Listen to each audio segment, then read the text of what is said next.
قرآن مجید سورہ مبارکہ یوسف. لوگ کہتے ہیں قرآن سے ماتم دکھاؤ. حضرت یعقوب روزانہ، ایک دن نہیں، محرم میں نہیں، 10 دن نہیں، حضرت یعقوب نے سال ہائے سال روزانہ ماتم کیا ہے. اور کس کا ماتم کیا ہے؟ جس کے زندہ ہونے کا یقین تھا. یہ نہیں کہا،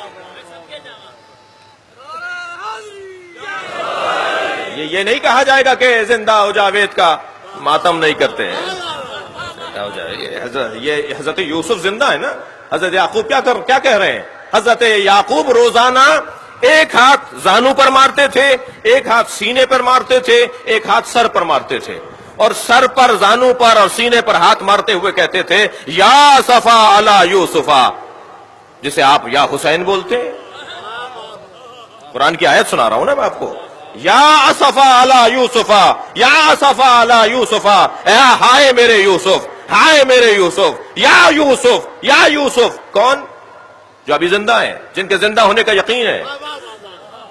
اور نہ صرف زانو پر، سینے پر اور سر پہ ہاتھ مارتے تھے حضرت یعقوب، بلکہ وَبْيَضَّتْ عَيْنَاهُ، اس کی بعد والی آیت، وَبْيَضَّتْ عَيْنَاهُ فَهُوَ قَدِيمٌ.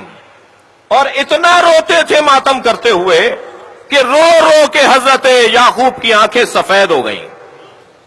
اور قرآن کیا کہہ رہا ہے؟ فَهُوَ قَدِيمٌ.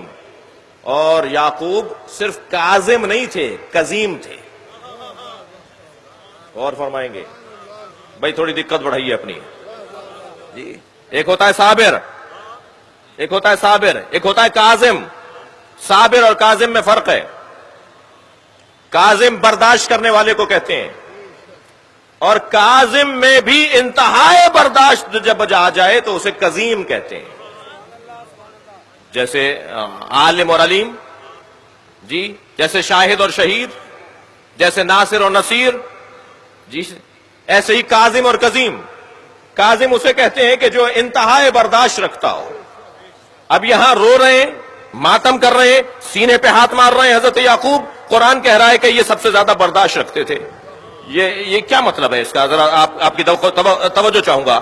یہ کیا کہہ رہا ہے اللہ؟ کیا بتانا چاہ رہا ہے؟ کیا مطلب ہے اس آیہ کریمہ کا کہ حضرت یعقوب سینے پہ، زانو پہ، سر پہ ہاتھ مارتے ہوئے یا صفا علی یوسفا، یا صفا علی یوسفا کا نوحہ بلند کرتے تھے اور آنکھوں سے آنسو گراتے تھے، اور اتنے آنسو بہائے کہ آنکھیں سفید پڑ گئیں. اور قرآن کہہ رہا ہے فہو قدیم، اور یہ بہت زیادہ برداشت کرنے والے تھے.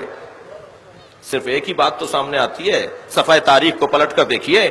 جنہوں نے یعقوب کے بیٹے حضرت یوسف کو کنویں میں ڈالا تھا، وہ سامنے نظر آ رہے ہوتے تھے، تب بھی ماتم کرتے تھے اور برداشت کرتے تھے. بھائی غور کریں، بہت واضح پیغام ہے قرآن مجید کا کہ عزاداروں کو کیسے زندگی گزارنی ہے. خبردار، خبردار، جنہوں نے اہل بیت پہ ظلم کیا وہ سامنے آ جائیں یا ان کے چاہنے والے سامنے آ جائیں، تم اپنے ماتم سے ہاتھ نہ اٹھانا. برداشت کرو، ان سے ملاقاتیں کرو، ان سے دوستیاں رکھو، ان سے آنا جانا رکھو، ان کے ساتھ کھاؤ پیو. بھئی اور کتنا پیغام واضح ہوگا؟ قرآن ہمارے لیے رہنما ہے یا نہیں ہے؟ قرآن کہہ رہا ہے کہ یہ ماتم بھی کرتے تھے، روتے بھی تھے، فہو قدیم، اور برداشت بھی کرتے تھے. کس بات کو برداشت کرتے تھے؟ ان بیٹوں کو روزانہ دیکھتے تھے جنہوں نے حضرت یوسف کو کنویں میں ڈالا تھا، مگر اپنے بیٹوں کو اپنے گھر سے نہیں نکالا. ہماری بزرگ خواتین نے، ہماری بواؤں نے، ہماری بزرگ عورتوں نے ہمیں گھر سے اتحاد بین المسلمین کا پیغام دیا ہے. اٹھتے بیٹھتے کہا ہے کہ یہ بڑے بھائی ہیں، بڑے بھائی ہیں جی. اذان آتی ہے 8 منٹ پہلے تو بڑی بوڑھیاں کہتی تھی بچیوں سے کہ ذرا سر پہ دوپٹہ رکھ لو، بڑے بھائیوں کی اذان ہو رہی ہے. تو ہم تو کوئی ہمیں دیکھ تھوڑی رہا ہوتا تھا، ہمارے بڑوں نے ہمیں سکھایا ہے کہ بڑا بھائی ہے. یہ اور بات ہے کہ بڑے بھائیوں نے ہی حضرت یوسف کو کنویں میں ڈالا تھا. صلوات پڑھ لیں ذرا محمد و آل محمد.